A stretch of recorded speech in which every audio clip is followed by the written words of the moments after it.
the man that founded Young Life, his name was Jim Rayburn back in 1941. And he had a great quote. He said, "It's a sin to bore the kid with a gospel." Yeah. And I think that's so true, that the gospel is, and the story of Jesus, who Jesus is so fascinating. He's such a compelling guy.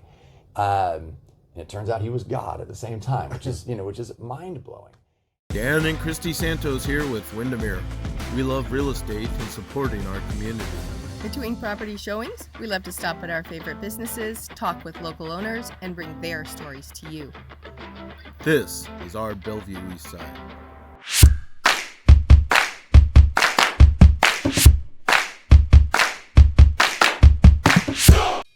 Well, hello there, friends. The Cowboy here once again with a great interview today, especially if you have middle schoolers and high schoolers. We are with an organization called Young Life today that is helping kids to understand and discover that there's a greater purpose for their life.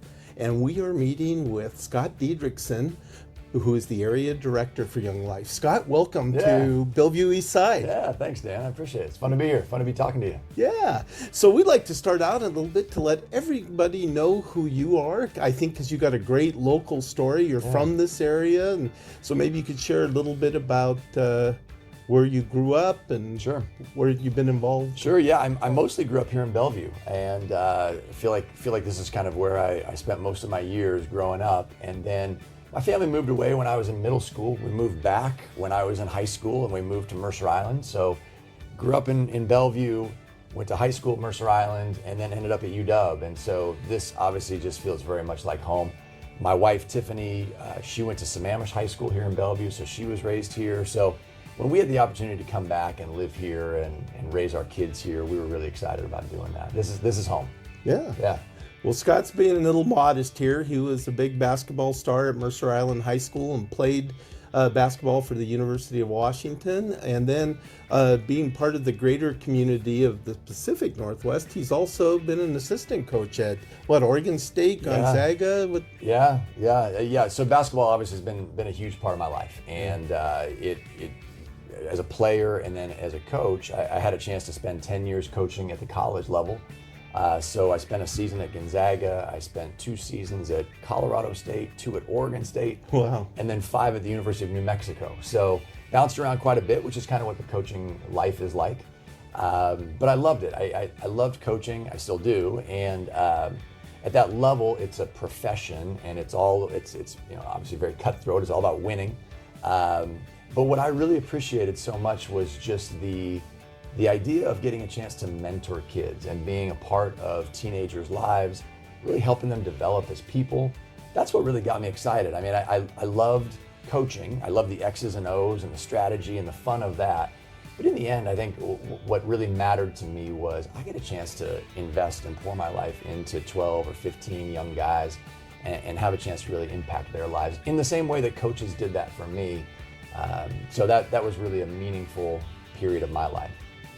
Well, I just love it when people like yourself make that conscious decision to give back to the community and invest in other people's lives. And I think that is very noble. And I am thankful that you're out there because my daughter's going to be getting involved in Young Life this year. So thank you for what you do. So you're married, and how many kids do you have? I have 4 kids. 2 of them have already graduated from Interlake High School and are off in college. And then I have 2 that currently are at Interlake High School. So we've got 4 kids total. They've all been athletes and students going through Interlake and have had a great experience there. So I've jumped into that community a little bit and have helped coach different teams there. And then we've gotten Young Life going. I know we haven't quite jumped into talking about Young Life, but we have Young Life going to Interlake High School as well. So lots of ways of being a part of the community.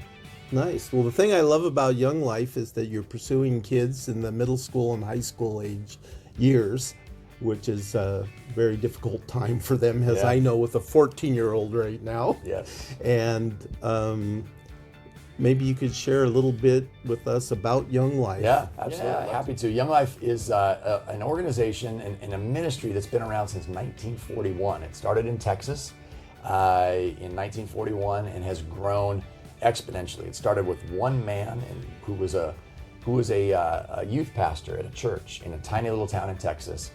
And I love the mentality that the senior pastor at that church said, hey, you let me worry about the kids who attend this church. I want you to go find the kids that don't come to church and tell them about Jesus. And I just thought that was such a cool way to approach the idea that there are so many kids out there at 1941 and now in 2023 who just don't know who Jesus is. And we really believe that every kid has the right to hear about who Jesus is and make their own decision about what they think about him. So what we try to do in Young Life is make that introduction to teenagers of who Jesus is, and then try to help them grow in their faith and kind of get launched in their faith. And so, our focus really is, how do we share the gospel in a way that a teenager would understand and care to listen to, in a way that's relevant to them so that they might want to know who Jesus is and learn a little bit more about him. And so one of the things that the man that founded Young Life, his name was Jim Rayburn back in 1941, and he had a great quote. He said, it's a sin to bore the kid with the gospel. Yeah. And I think that's so true, that the gospel is, and the story of Jesus, who Jesus is so fascinating. He's such a compelling guy. And it turns out he was God at the same time, which is mind-blowing. And that story is so great that we've got a chance to share that with kids in a way that they can understand, in a way that helps Jesus come alive to them. And it's not just some boring story that happened 2,000 years ago in some place I don't know about. We get a chance to really show kids, like, this really could be life-changing for you. Mm-hmm. And then we let them decide what they think about that. So I love Young Life's mission to say, how do we introduce more kids to Jesus so they can know about him? Well, one thing that I found interesting about Jim's story, and I think the reason why Young Life's been so successful, his philosophy was to go reach out to these kids on their turf. Yeah. Don't wait for them to come in, their parents to send them in. Yeah. He went out to... Yeah, you're really hitting on something there, Dan, that I think Young Life has done well through the years. And Young Life has grown. We talked about this Jim Rayburn in Gainesville, Texas in 1941, and now there are over 5,000 staff people reaching over 2 million kids around the world. So Young Life has really grown in incredible ways. And so much of that is because what you're just getting at there, which is Young Life does everything we can to be relational with kids. We don't want to be programmatic. We do some programmatic things, but we draw kids to it by being relational with them. Use the term going to their turf. So we want to go to where teenagers are and build friendships with them, yes, with no strings attached, not trying to have an agenda behind it. But we want to end up being mentors in kids' lives and friends in kids' lives. And as a result, then when we say, hey, you should come check out this thing, we've earned trust with them. We've earned the right to be heard because we've demonstrated friendship to them that is real and genuine and isn't attached. If they say no to that, they don't want to come to our thing, we still have friendship with them. We still try to have a mentoring friendship with them because it's not so much. Just go back to the gospel itself, right? Yeah. God's love for us is not conditional. It's not, well, if you do this, then I'll love you, right? Correct. And we try to have that same approach with kids. We love kids regardless of what they're doing on Friday nights, the choices they're making, whether they come to Young Life or not. We just try to love kids really well right where they're at. That is awesome. So the way that Young Life is reaching out, the way I understand it, is you have representatives in most of the public schools here in the East Side and the private schools. I know my daughter's at Bellevue Christian. You got a new representative there. So there's places for the kids to reach out and invite them to activities and spend time with them. Yeah, exactly. No, the term we use is leaders. So we have volunteer leaders who try to pursue those friendships with kids at different schools. So in the public schools, we don't have anybody in the school, so to speak, like during the school day. They're not employees or, but we just have, we have leaders who are involved in that community who get to know kids in the community outside of school to build those friendships. Fortunately, at a school like at Bellevue Christian, we do have the ability to be there a little bit more and have more access to kids because the school, being a private school, is a little more open to what we're doing. And that's great. So in the end, what we're trying to do is just build those friendships through our volunteer leaders. So in Bellevue and Mercer Island, we have over 50 volunteer leaders who mostly are young adults, but we have some older adults too. But mostly young adults who are giving up so much of their time and energy to invest in these kids' lives. Not only are they showing up where those kids are, maybe going to their soccer game or their football game to watch them or to support them, but even just sending text to them and just saying, hey, how are you? Hey, how'd your test go yesterday? Hey, how's that thing working out? I know you had to have a hard conversation with your mom and dad. How did that go? So again, it's just kind of that mentoring friendship that that hopefully is just demonstrating that love of Christ to those kids. Well, Christy and I, as you know, had the privilege of going to your fundraiser luncheon at the Maidenbauer. And what I was really touched by was your leaders that got up and spoke. Yeah. Because this was very interesting to me that they weren't talking about relationships they just had for this year. Right. I mean, I think it was that one gal got up and said they were with that student for 4 years. Yeah, that's right. Right? That's right. I mean, our hope is that when you look at how Jesus lived his life, he really poured his life into those 12 disciples, right? The ones that were really his closest friends. He obviously had impact and influence on lots of others, but he really gave everything he had to those 12, and he walked through life with them for, in this case, 3 years. And so we've tried to model that idea of like, okay, what did Jesus do that worked? And in the end, what really worked and what allowed faith to grow throughout the world was that he poured his life into those 12 and gave them everything he had. And that allowed for that discipleship to happen inside of them, and then for them to go and share that with others. So we want to walk really closely with kids over the course of time. We really feel like we're doing a disservice to a kid if we say, hey, here's this great news, here's this thing that will be life-changing. Hope that works. Good luck. We'll see you later. Hope, we all know how difficult it is to live out our faith in the world. It's really challenging. I've been walking with Jesus for over 30 years, and I stumble and struggle and have a hard time with it. Mm-hmm. It's really challenging to live out your faith. Amen. So when we say to a teenager, hey, here's this great news, good luck, go get them, that's not really the way you're going to help someone grow. The way you help someone grow is you walk through them, you teach them, you show them, you put your arm around them, you sympathize. I mean, all those things that a good friend would do. And so, yes, our leaders hopefully are going to be walking with kids for those middle school and high school years. That's great. Yeah. So if our audience has a child in middle school or high school here on the Bellevue Eastside, how or where at the school does the child go to find out about Young Life and who that representative is? Yeah, it's a great question because the schools aren't promoting what we're doing, which is fine, and I understand it, why they don't. But because they're not promoting what we're doing, so much of what we do is just very relational. It's very word of mouth. And so at our public schools, there's no one there. Like, you couldn't walk into the school and say, hey, how do I get involved with Young Life? But instead, what we would hope people would do would be to reach out to us and then reach out to their friends who are involved as well. So you can get involved with us by just going to our website, which is bellevue.younglife.org. Pretty simple, bellevue.younglife.org, and you can find out information. You can reach out to us there, and we'll plug your kid into the groups that we have at each school.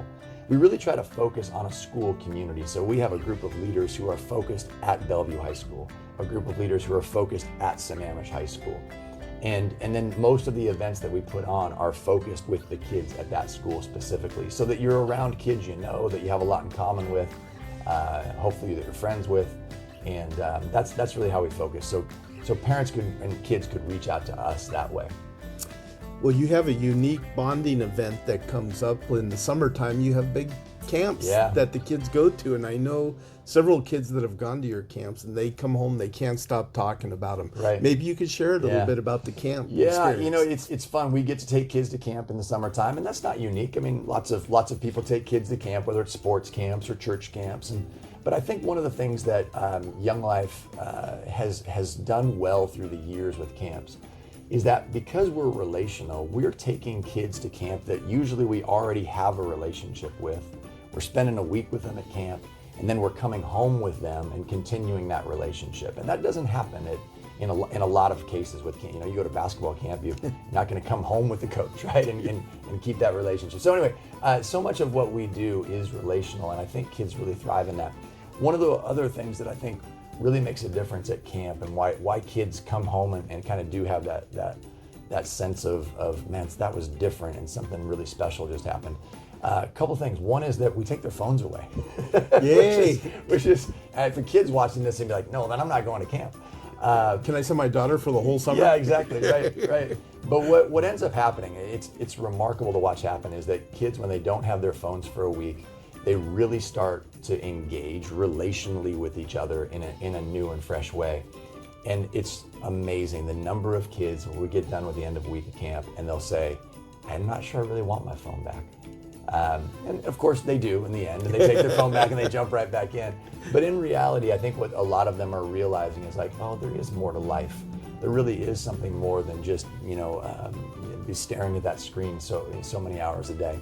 And I think what they're experiencing at camp is they're seeing that when you live in community with people who are focused on trying to live like Christ, really trying to demonstrate the values and the character of who that Christ had. When you really are around people like that, you realize like, wow, life could be so different than what it really is. And I think kids get really attracted to that. And we all know that Christians are not perfect by any stretch of the imagination. We've all been around and see plenty of examples in the news of people who fail. But I think when people, yeah, there you go. But when you are around people who are trying to demonstrate the character, right? The love, the compassion, the joyfulness that Christ lived his life with. I don't think it matters whether you're a teenager or you're in your 40s or in your 80s. There's something about that is really compelling. And I think teenagers really lean into that at camp in a pretty unique way. Well, that's great. Well, you kind of make them go old school by taking away their phones. When you and I grew up, our social networking, we'd ride to the park, we'd lay our bikes down, we'd sit in a circle, 12, 15 people, and talk and share things, and it was a personal experience. Yeah. And kids today don't have that. Oh, I've got 1,000 Facebook friends. Well, right. Well, but you don't really know them, right? Yeah, it's just really fascinating. We could do a whole conversation, about Gen Z, and I'm really fortunate that I feel like I get to be a student of Gen Z. I get to watch and see what they're doing with my own kids and with the Young Life kids that I get to know. And I think one of the most fascinating things about Gen Z is that they really have a reluctance to be vulnerable. They have a reluctance to kind of put themselves out there. And what they view that vulnerability is just being face to face and having to have a conversation. That's so difficult for so many kids in Gen Z, because what's safe for them is to stare at a screen, and they can mostly hide behind it, and they don't have to be vulnerable and put themselves out there. So one of the real challenges we have in Young Life is we want to be relational, and we really want to help kids learn how to, like, hey, look you in the eye, have a good conversation, let's laugh, let's have good, good engagement. And so we've really tried to show kids, like, hey, when you can learn how to be face to face, your life will be so much more enjoyable. It's okay. Like, it's okay to put your phone down. And we've ended up talking about the phone here for the last few minutes. It's not like that's a big part of what we're talking about in Young Life. Right. It's not a big focus of what we do. But it's an example. It's a byproduct of relationship. Yes. And I think when you look at Jesus' life, he was all about relationships, right? When you think about what the idea that God became a man so that we could relate to him. When God was in heaven, that's really hard to relate to. Like, he's a spirit, where it's really hard to figure out who is that? Like, how does that work? And then he becomes a man so that we can relate and go, oh, I get it. I see what this is like.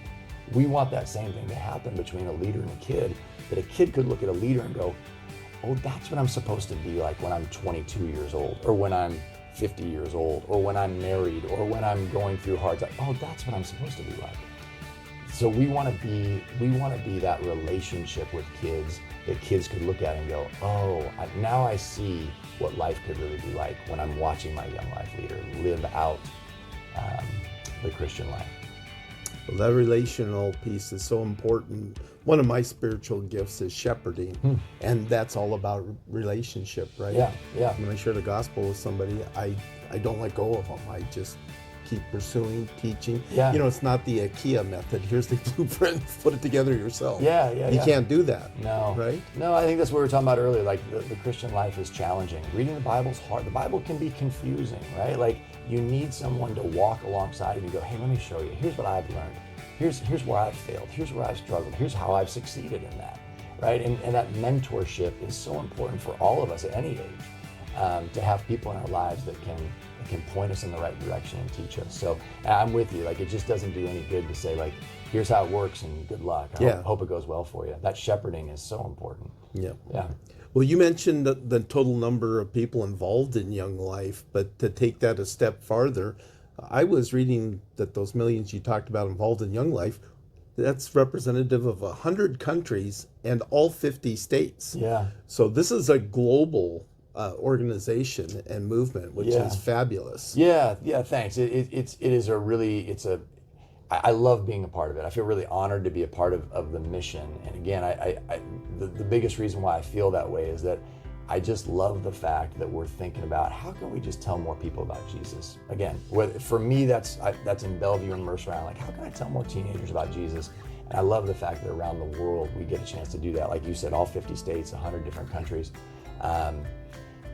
When we have the chance to tell kids about Jesus in a way that makes sense to them in a language that they can understand, I just feel like it's compelling, and that kids, whether they think they want to hear it or not, most kids don't think they want to hear it, and then they hear it and they go, oh, how come nobody ever told me that before? This is pretty cool. This is pretty great. So yeah, I love that. Wow. Yeah. So if we have some parents and grandparents out here that are really enjoying the message that you're sharing with them right now, and want to be a part of that, how can they volunteer, and what kind of volunteers are you looking for? Yeah, thanks for asking that. I mentioned earlier that most of our volunteers tend to be young adults. They tend to be kind of in that 20 to 28-year-old range. They don't have to be by any means. We have some volunteer leaders who are in their 50s and even older, and which is great. And so really what it comes down to is the ability to build relationships with teenagers, right? And I think most older adults feel like, oh, I could never do that. And for some of them that may be true. But I think what is really fascinating to me that I've seen through the years is that kids want to be known. They want to be loved. They want to be listened to. And I think this generation, more than any other, again, feels that way on the inside. They may not be able to express it, but so many kids, what they're longing for is to be known. Mm-hmm. Because they've spent so much time behind a phone, they often feel lonely, and they feel like that nobody really knows me. So we want volunteers that will take time to go spend the amount of time and energy it takes to build those friendships with kids. It can be slow. The term that that young people use is you get ghosted a lot. In other words, like, hey, let's meet at 3:00, sure, and then you show up at 3:00 and they don't. They ghost you, or you start sending texts and they don't text you back. And so part of what we do is that slow relational development that takes time, but when it works, it's pretty special to see happen. So anyway, I got off on track there a little bit. If somebody would be interested in learning more, again, I would just kind of send you to our website, which will allow you to contact us, which is bellevue.younglife.org. Mm-hmm. We would love to have people that are interested and feel like, man, I think God could really use me. Now, what about for people that are a little bit older, like myself at age 29? Yeah, you're up there. Yeah, am I too old to be a student leader, or are there other roles that I could participate in, like help with the marketing or the fundraisers and things like that? Yeah, thanks for asking. There's really kind of two big ways that people that don't want to directly work with teenagers that they can help us. One is that we do put on a lot of different, I'll call them events, but whether it's a small group setting or a larger group setting, where we need all kinds of things, and it's usually food. That's what teenagers really, really like. So if there are ways that people would love to just kind of help us, either with buying meals or preparing meals and serving them for kids, that would be a big help. And then the other way that people can get involved is it just takes a pretty good amount of money to run the ministry that we do. And that might be surprising for some to hear that if we're just being relational, we got a lot of volunteers. But we have a staff of 5 people who oversee the volunteers that we have. And we're always working on developing and discipling those volunteers so that the volunteers are growing in their faith so that they can go give that away. And so the 5 of us on staff, there's a cost for us to make this our full-time job. And so we really live on the donations of the local community to make that happen. We're not supported by any organization, not even Young Life. We don't get support from the national office or the international office of Young Life. It's the local support saying, we want you in our community investing in the lives of our kids. And so here's the support to help make that happen. So I assume if somebody's going out there, this is an organization I can really get behind. I'd like to make a financial contribution. I'm guessing they can probably do that through your website as well. They can. Yeah, it's all right there. There's a giving button right there at our Young Life website, which is again bellevue.younglife.org. Well, there you go, folks. Doesn't get any easier than a giving button. Just push it today. That's right. So I want to go back to the camps just real quickly. Yeah. So this summer, I understand there's 2 camps, one for middle school, one for high school. Yep. And I think what I read is the middle school is going down to like Central Oregon. It looks That's like right. a pretty good, my daughter will love that. Yes. Could you tell people a little bit about that and then the high school one? Yeah, really. I'll try to make it brief. I could talk for a long time about it, but we have a camp property in Central Oregon that Young Life owns. It was donated to us. It is a 100 square mile piece of property. Wow. We obviously just use a tiny little chunk of that for our camps, but the camp down there that the middle schoolers will go to is a water slide camp. In other words, it's built all around a massive water slide complex. And you can imagine how hot it gets in Central Oregon in the summertime. So the kids just have an absolute blast at this camp. They spend hours a day going down water slides, which is just couldn't be more fun. The great thing about it is kids get away, they get a chance to play and have fun and build these great memories with their leaders. And then we get a chance to tell them about Jesus over the course of 7 days. So they have this space and the margin to actually think about deeper things that when they're home, they don't necessarily take the time because they're distracted by all the things going on in their lives. So in those 7 days, they get a chance to think and really have great conversations about purposeful, bigger stuff than they've probably ever thought about. So that's what's happening in Central Oregon. We also have a high school camp. That's where our middle schoolers go. Our high school camp is what's called Malibu, which is up off the coast of British Columbia. When they hear Malibu, a lot of times people think of LA, but this property is off the coast of British Columbia. It is maybe the most spectacular, beautiful place you've ever been in your life. It's on the Princess Louisa Inlet. The only way to get there is by boat or by seaplane. There's no roads. And so it's an 11-hour journey up to Malibu. And the same thing's happening there. Just, it's not a water slide, but it's on the ocean. There's all kinds of fun, incredible things going on there. And again, the opportunity to kind of get away from daily life and think about things that are kind of bigger and more purposeful than maybe kids are thinking about before. That's great. Yeah. Well, Scott, is there anything that I haven't asked you that you'd like to share about Young Life? Oh, that's a great question about Young Life in particular. I don't know if there is. I guess one of the things that I would say is that we love being a part of local communities. And so first of all, I just say thanks to you for doing what you're doing with these shows, these broadcasts, in terms of just trying to build community. And I love that, whether that has anything to do with Young Life or not, or whether it has anything to do with faith or not. It's just so cool to see people investing in the community. That's what we want to do. We want to be a part of this community, try to make it a better place than it is. And so anyway, I think that's one of the things that makes Young Life unique is that, yes, we are a big international organization, but in the end, it's focused on how can we get people that live in this community to turn and invest in the teenagers of this real local community. Is that happening all over the world? Yes. But what really matters for us in this context is how can we get more people in Bellevue and Mercer Island pouring their lives out and giving their lives away to make teenagers grow and help them grow in their faith. Nice. Yeah. So I just thought of something. I probably should ask this in the beginning. So with your sports background, coaching background, I think you even did some color commentary for basketball, didn't you? I did. How do you make the transition from that into Young Life area That's director? a great question. So much of what we do in Young Life is so similar to coaching in the sense that what we're doing is we're building teams, we're encouraging people, we're helping people grow. If you think about that, that's the same in coaching as it is in ministry. It's about helping people to believe not only in themselves but in something bigger than themselves. So much of that is what coaching is all about and what ministry is all about. So much of it is rallying people to a cause, getting the community excited about what you're doing, not just the people that are involved. So tons of similarities between ministry and coaching. So for me, it was a really natural movement from coaching as a professional career to moving into ministry as a career. And then I would say too that one of the fun things for me, just being on Young Life staff, is it does allow me the ability to go and actually coach again, which is fun.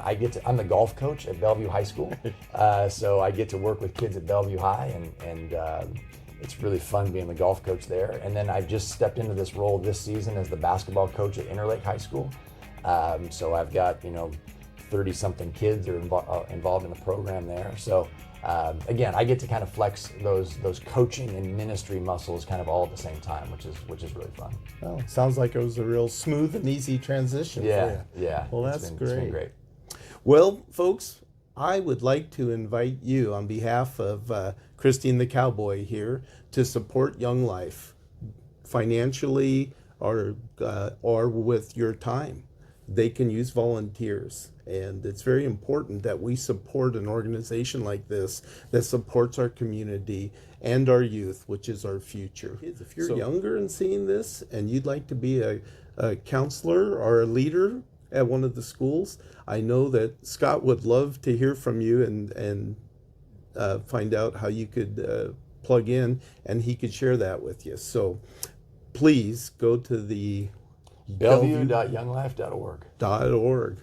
All right, Scott. Well, thank you so much Dan. for joining us Appreciate today. it. It was a lot of It's a fun. pleasure. Yeah, thanks. Bye.